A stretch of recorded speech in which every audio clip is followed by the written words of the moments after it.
Ladies and gentlemen, we are in front of one of the most iconic monuments of Bombay, and that is this beautiful Gateway of India for you.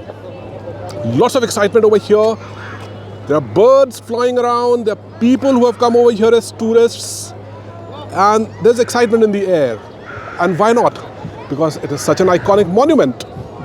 The Gateway of India was erected to commemorate the coronation of the King George V as the Emperor of India. When he visited India in 1911 in December, King George V was the first British monarch to come and visit India. This Gateway of India monument foundation stone was laid in 1913 by the British, but it was not until 1914 when the architect George Whitted finalized the plans of the architecture of the Gateway of India.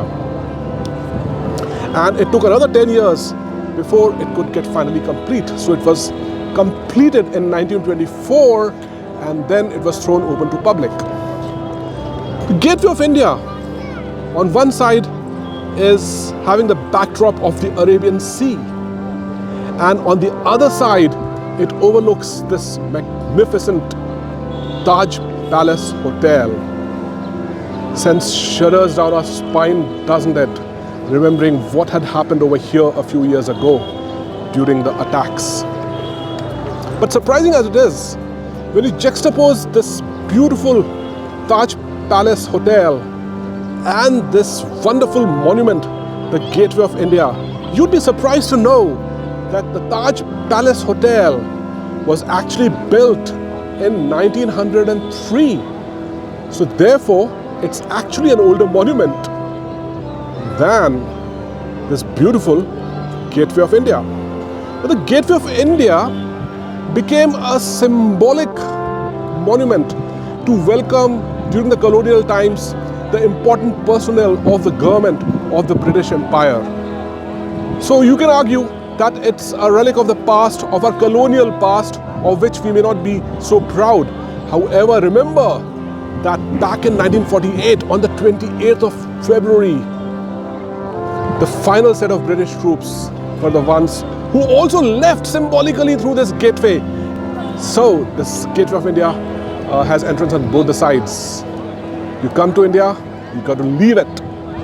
And that's exactly what the Britishers did. The whole place has a nice little compound. It can house around 2,000 to 2,500 people out here. The Dance and Music Festival of the Elephanta happens over here. The Jewish guys celebrate their Hanukkah festival out here as well. There's a beautiful statue of Swami Vivekananda present over here. So that's something to be proud of. And on the other side, we also have the statue of King Shivaji, who was instrumental in fighting the Mughals and establishing the Maratha Empire in the 17th century. So beautiful statues of King Shivaji and of course Swami Vivekananda. I must add for good measure that the visit to the Gateway of India is completely free of cost. There are no entry charges, so you can come over here and enjoy these photographs. There are a plethora of photographers out here. A lot of refreshments available here and there. You can have wonderful look at the Taj Palace Hotel. You can take a boat ride in the sea, and overall you will really enjoy yourself at this wonderful monument of Bombay, and enjoy another look at this beautiful Taj Palace Hotel out here. Looks absolutely magnificent.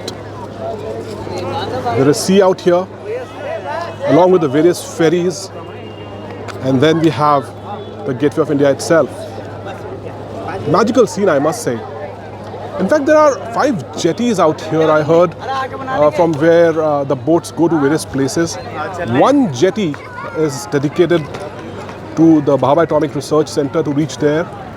The Two other jetties are commercial jetties which take us to Elephanta Caves and to various other places. One jetty is shut down, and the final jetty belongs to the Bombay Royal Yacht Club. So you can take a small boat ride out here and enjoy it. The gateway building itself is made of yellow basalt rock and reinforced concrete. And it's got 4 turrets. You can see perhaps 2 right now. It's in a rectangular shape.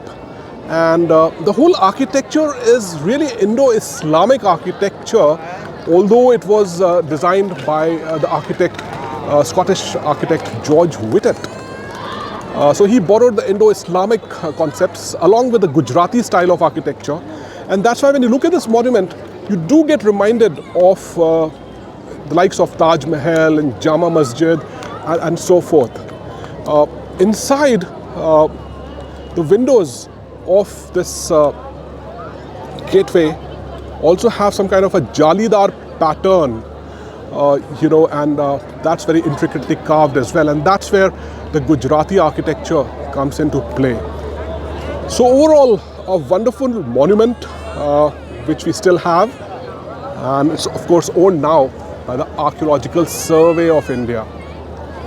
Wonderful scenes out here. I'm so glad that I was able to come over here in this milieu and enjoy the sea, the Hotel Taj Palace, and of course the main reason why we are here, and that is to witness this beautiful gateway of India.